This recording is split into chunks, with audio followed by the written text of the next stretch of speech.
Welcome to the Conscious Radio Network's YouTube channel. Become enlightened, have fun, and tell all your friends and family to share with everyone they know. You can find us on Facebook and stay up to date on our Facebook group, or find us on Twitter, Instagram, and TikTok. Our podcasts can be found on Libsyn, iHeart, Spotify, Google Podcast, and more. Most of all, remember to go to our official website at consciousradionetwork.com for podcasts, hosts, future shows, and scheduling. We also want to welcome our international audience. Don't stop now. Enjoy the community. Subscribe today.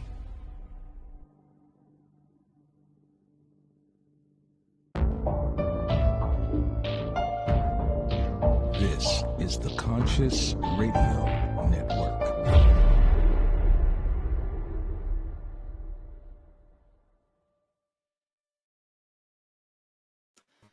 Good morning, afternoon, or evening, wherever you might be on the spaceship we call Earth. Welcome to Conscious Radio Network's weekly series, The Seance. I'm your host, Reverend Dr. Paul Meckes. If this is your first time tuning in, please click subscribe, like, share, comment, and also don't forget to listen and follow wherever you listen to your podcasts. Today, the Monk Mindset Method. Our guest, he was born into a family of yogis. But for most of his childhood, he took spirituality for granted. Everything changed when he was 16. His father offered to pay him $100 to read the ancient wisdom text of the Bhagavad Gita. Eager to become a rich teenager, he accepted his offer. That was the pivot that changed his life and perspective. With a burning desire to dedicate his life to living and sharing spiritual wisdom, he became a monk on his 18th birthday. However, with so much more in his bio, it wouldn't leave us room to do the interview. Let's welcome to the show for the very first time, Madhu Das. Namaste. Thank you. Namaste. So grateful to be here with you. I have so much appreciation for you for creating these opportunities and spaces for us to actually talk about life-changing topics. Yes, and the seance and this platform, this channel, which is growing exponentially, has got so much room for people such as yourself, and I am honored for you to be in our presence today. Ditto. Awesome. And I do have a copy. That is the exact copy. The Right. softbound Bhagavad Gita as is by A.C. Wow. Bhaktivedanta that my father gave me $100 to read. Wow. That is awesome. Let's go back in time. Give us a little bit of a backstory on that. Well, if your parents do something, you immediately have to rebel, isn't it? It's just natural. It's like, my parents were into spirituality. And when I say yogis, not necessarily so much the physical yoga, but more in terms of the metaphysical practices from the ancient yoga literatures, which yoga literally meaning to unite or to connect. We still have the cognate word, yoke in English, coming from the Sanskrit yuk, which means to link up or to connect. And so they were yogis and chanted mantras. Anyway, did what I thought was very strange practices. And then when I was 16, as you mentioned, my dad said, there's one last attempt to try to get me someone interested. Give you $100. And, I really needed that $100. Yeah. And it was a big deal for us, actually. We didn't have much growing up. And so $100 was like, all right, I'll read the dang book. And then everything seemed to change. A lot of answers I had questions to, and then even answers that I didn't have questions to came into my awareness.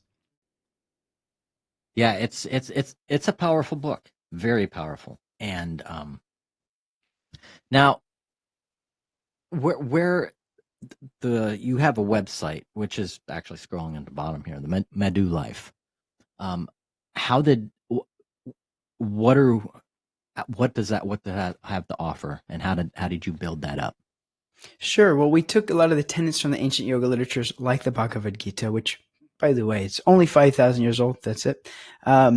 We took these ancient principles of Vedic arts and texts, or again, the sciences that are taught in these ancient yoga literatures, and we bring them into relatable palatable habits and practices. And so really what that means is, number one, supporting our physical and mental health in a holistic and sustainable way, not just doing a fad diet and crossing your fingers, hoping for the best, but rather, how do I actually live a fulfilled life in terms of my physical and emotional and mental health, as well as balancing that with my spiritual practices while making enough money to comfortably maintain myself and give substantial amounts of charity for other types of living entities. So we consider everything holistically. We don't just do business, but we don't just do health, because you need a few dollars to live in this world. And if you have a few bucks and you have good health, then you can do what's most important, and that is to go deeper than just the body, and that is go to the self, the soul, the unit of consciousness, and connect on a very deep level. And so that is the stage. First, make a little money doing what you love, or a lot of money, and then get really healthy so that the brain cooperates and the mind cooperates so you can actually start to meditate, and then go into deep aspects of our spiritual practices, which is really getting in touch with the dormant supreme nature of the self. Yeah, yeah. Now, back 5,000 years ago, these Vedic practices was normal. I mean, we probably weren't living such a high-tech life back then, and it was something that a lot of people had time to sit down and actually practice and do and live. But nowadays, it's such a crazy world, and people are probably asking, okay, well, the question is translating this, does it require a translation into today's times, or has it really gone unchanged as far as the practice itself? I think it's a combination of both, whereas the concepts haven't, say, changed. In other words, the teachings themselves haven't necessarily been modified in the last several thousand years.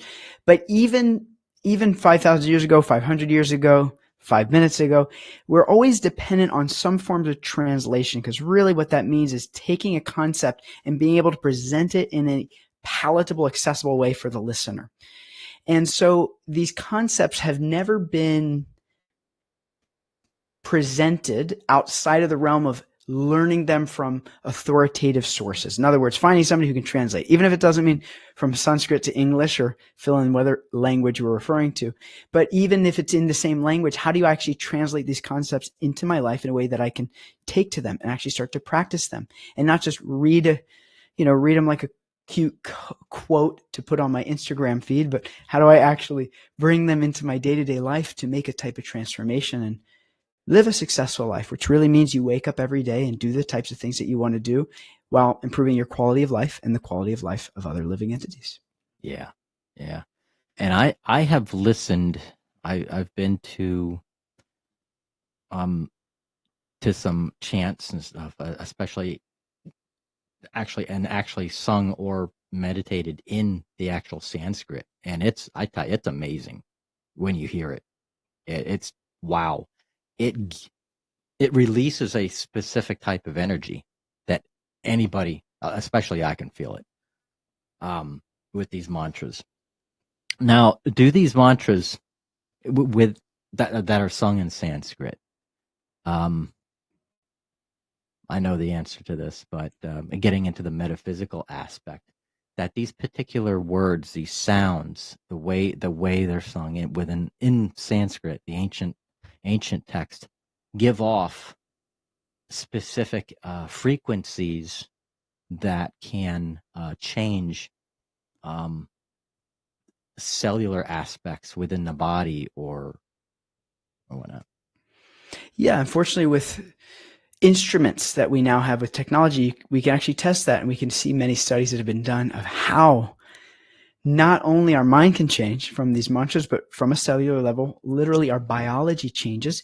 And it's because sound carries consciousness. Even if we listen to sounds of, if you listen to a horror soundtrack, all of those sounds, you can see someone's physiology change. And this, as the central nervous system gets activated to our fight or flight sympathetic arousal response, and the heart rate increases and fear starts to creep in. Where similarly, there's other sounds. Listen to that happy soundtrack that you listened to when you were a kid, being rocked to sleep, and it has the opposite effect. So all sound carries consciousness. But then the amazing thing of the mantras, as you so eloquently alluded to, is they not only create a cellular benefit where you feel better and the body changes, but we're bringing in sound vibrations that are quote unquote not of this world. And the way the ancient yogis explain it is divinity has unlimited names.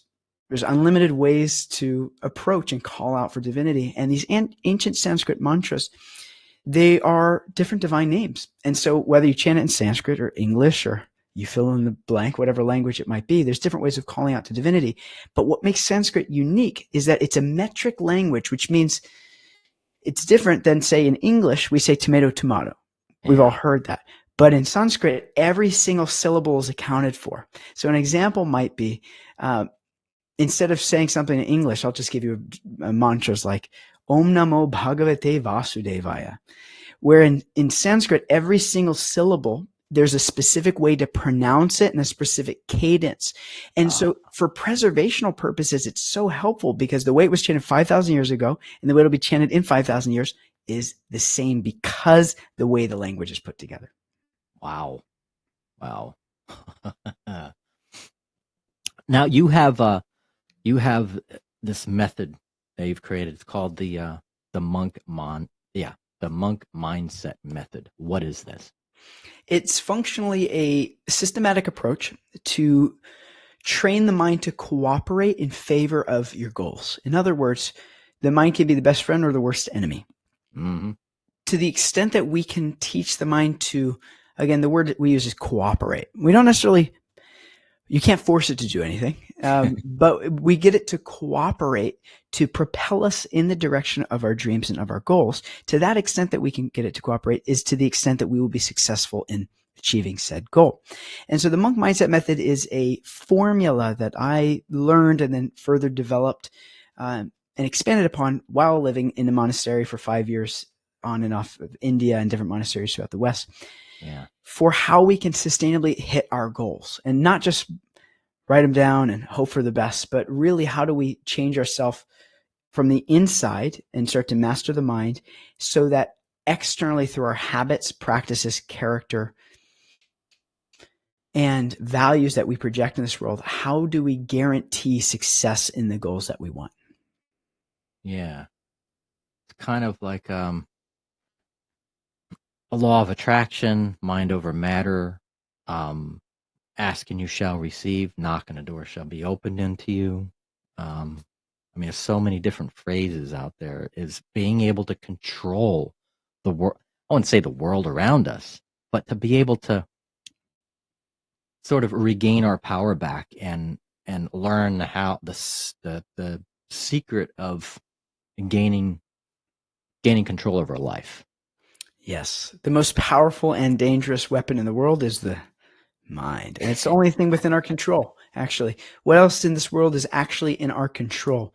The mind is the most important thing that we can spend time with, developing a friendship with, to get it to cooperate. Because, as you mentioned, to the extent that we can do that is the extent that we're actually going to live a life that's free and not bound by the conditioned default functions of the mind. Yeah. And there's so much stuff out there that we don't have control over. And that's what people get so wrapped up with. I don't have control over this. I'm like, don't worry about it. Don't worry about the things you don't have control over. And most of us should already know what most of those are, except for this. And granted, you could probably agree with this, that our mind does have a mind of its own. and kind of learning how to control this and kind of, I would say keeping it in check. Great way to put it. Sort of thing. Yeah, absolutely. Yeah. Which is tricky.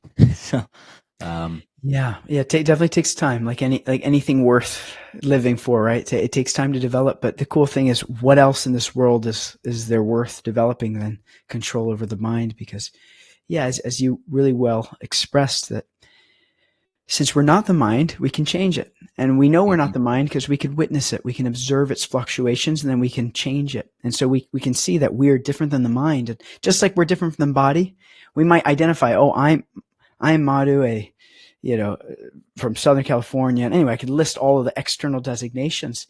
But ultimately, I know I'm not the body because if I lost my arm, am I less of a person? No, of course not.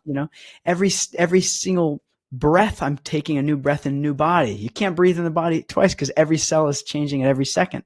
Every 7 years, every cell in the body is completely regenerated. Yeah. So you're reincarnating every 7 years. So the body around me is changing, and I can see the mind is also changing. So the real me, or the self, the unit of consciousness, the soul, whatever terminology we want to give, the thing that is intricately divinely connected, that's witnessing the mind and that's witnessing the body, we can actually start to gain that control over the mind, which then gains control over the body inevitably.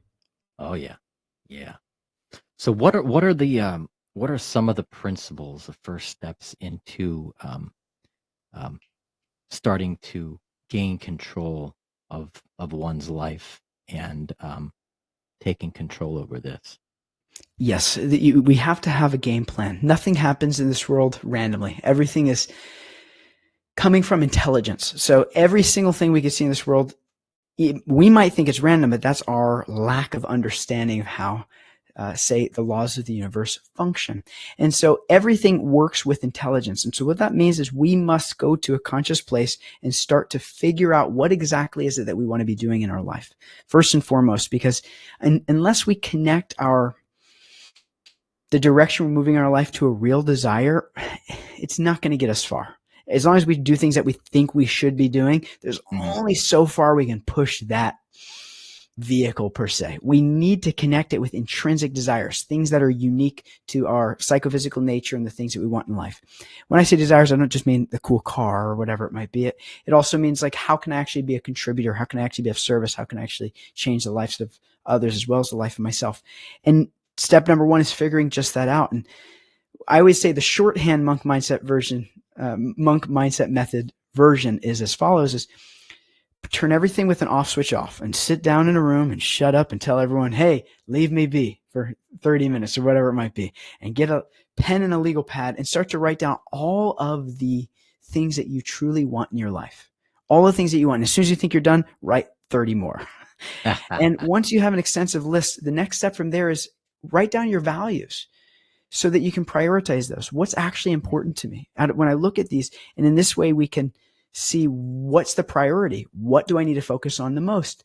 And then step 3 is, what habits do I need to commit to doing on a regular basis that will guarantee me success in this? That I know if I were to commit to doing X this often every day, I know I will achieve this desired result. And then the only other step from there is you schedule it into your day, and then you figure out what's going to get you to stop being consistent. And then from there, we have various protocols of how to stop stopping per se, and how to build consistent habits. But step 1 is write down what you truly want. Number 2 is, what are your values? What's actually important to you? And then prioritize those desires. And then 3 is, write down the habits that you know will get you to at least closer to achieving what you want.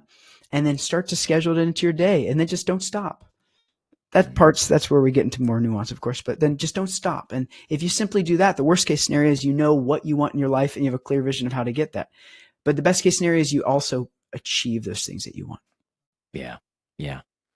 How important is meditation in one's life? We are what we meditate on. People say you are what you eat, but you are what you contemplate. You are the sounds that come in, that you listen to. You are the things that you watch and the content you put in. Just like, this is why we watch, Conscious Network, because we want to put quality content into the brain. So we are what we eat and what we watch and what we hear. And so we're constantly meditating on different things. Really, meditating means a fixed contemplation on a particular topic. So meditation is actually quite natural for all living entities. The question then is, how do we meditate on things that we haven't yet developed a taste for or a natural proclivity towards? And so as soon as we can start to adapt practices where we fall in love with meditation, and specifically now I'm talking about meditation in the form of that which helps us learn how to control the mind, so it's not controlling us.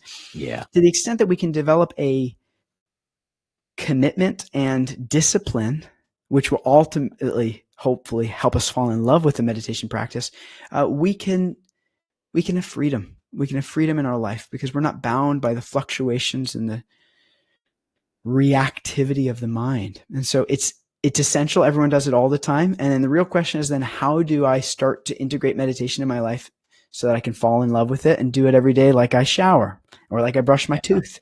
No one has to say, you have to go shower now. You're like, I'm just going to go shower. It's just part of my habit. It takes time, it takes energy, it takes effort, but it's worth it. And we want to integrate meditation in a way where it feels like brushing our teeth or sitting down to eat breakfast. Yeah, taking a few of those moments out every day, whether it's in the morning, midday, before bed, either or. But I run into a lot of people going, man, I can't seem to meditate. I can't get into that, state of mind. I'm like, you just keep trying. A lot of us sometimes too. Most of us meditate and we don't even know it. It's called daydreaming.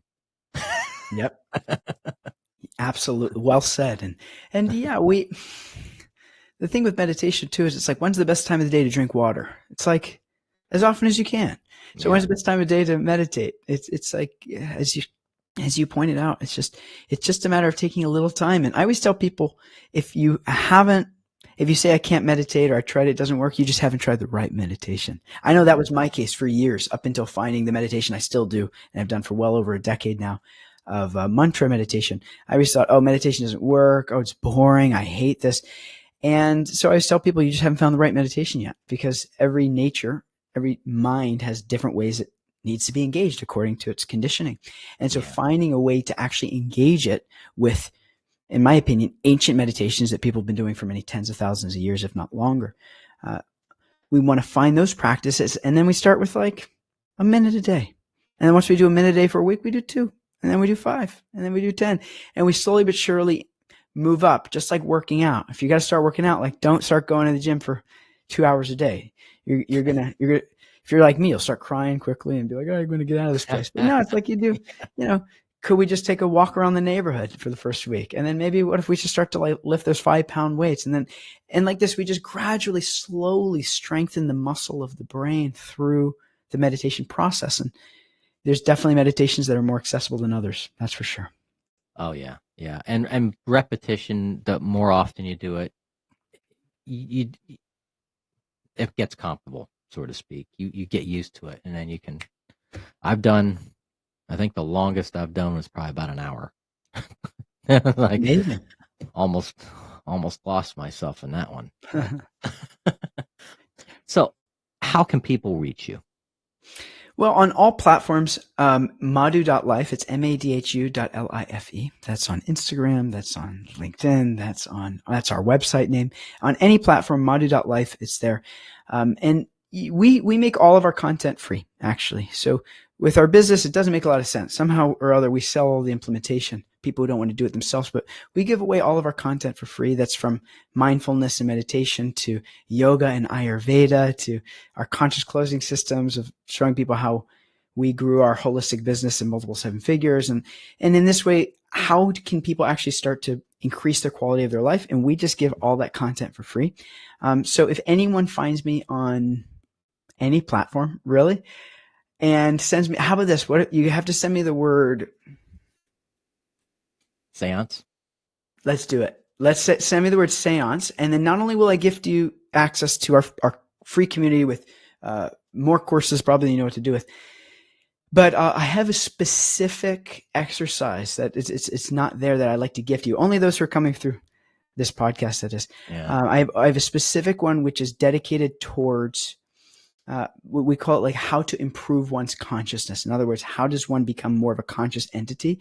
And it's something we're working on. And so I'll throw that in as a little gift just for those who connect from this particular podcast. So they can go to, how they go? They just go to the website, Madhu Life. Yep, Madhu Life, and you can send us a message there. Or if you go to any platform, Instagram, and find us Madhu.life, send us a message there. Send us an email at info@madhu.life.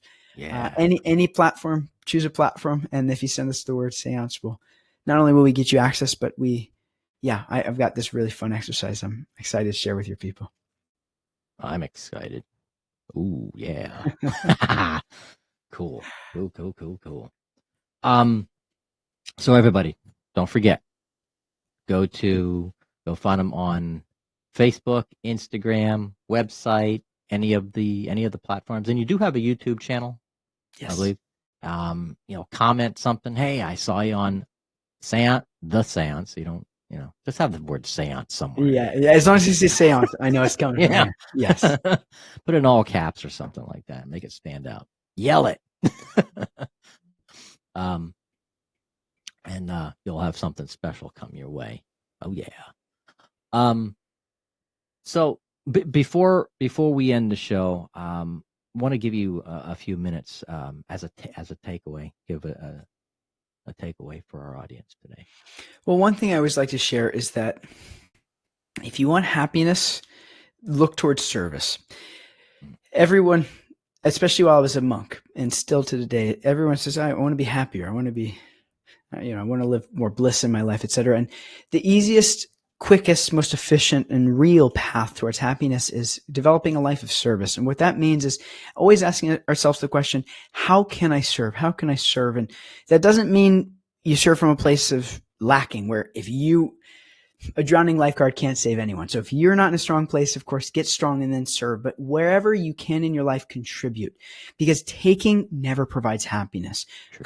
Contribution and sharing and serving, that's what makes someone happy. And if you don't believe me, you got to try really hard to see if it works. And so if you want happiness, lean into service. And then if you want purpose, lean into divinity. And the cool thing is, if you lean in and pick up that phone per se and say, hey, help,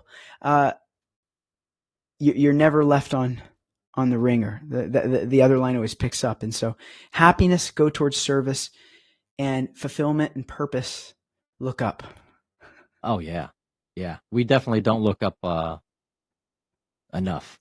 We're always looking down, especially today. We're always looking down at our phones and the ground and stuff like that. We're never looking up the sky. There's a lot up there, believe me. I've seen it. We're missing a lot. And yes.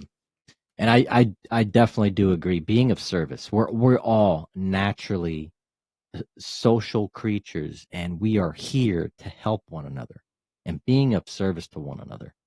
And hence this show is a service to everybody. There is something here for everybody, every walk of life. So couldn't say it any better myself, my friend. And you're a great exhibition of what that looks like. And I appreciate it.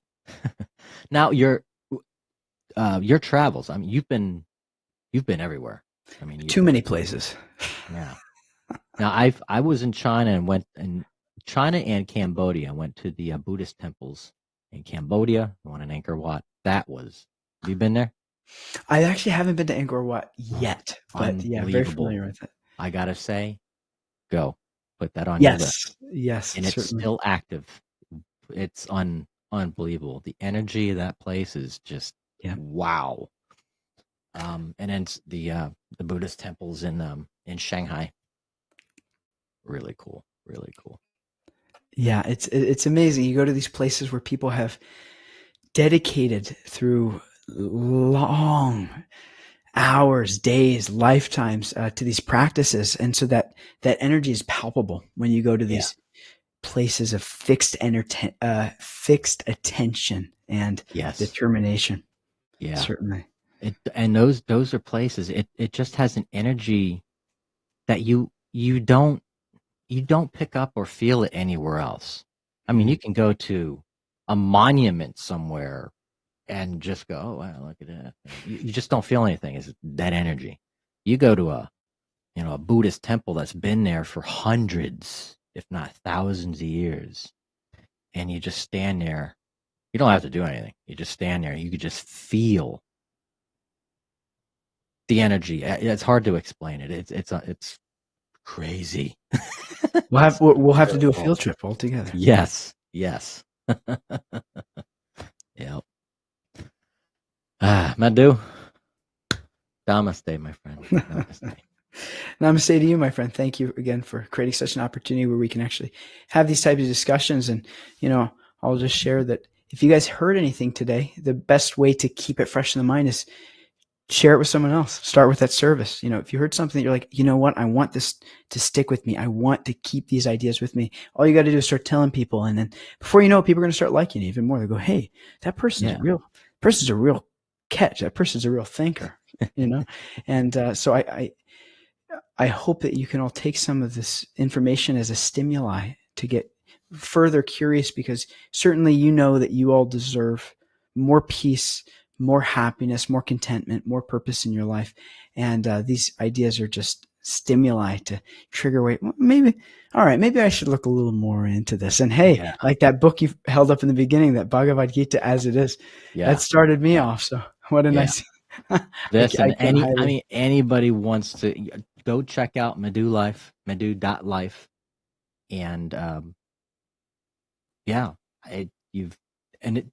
there's a lot on that website. There's a lot. It's loaded with all cool Easter eggs, so to speak. There's all kinds of stuff hiding in there. And there's something else hiding if you reach out to Madhu and his staff with the word seance.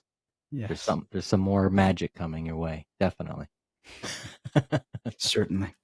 Yeah, thank you, my friend. I really appreciate it. You're very, very, very welcome. Thank you, everybody, for joining us at the seance. And until next week, you all have a good one.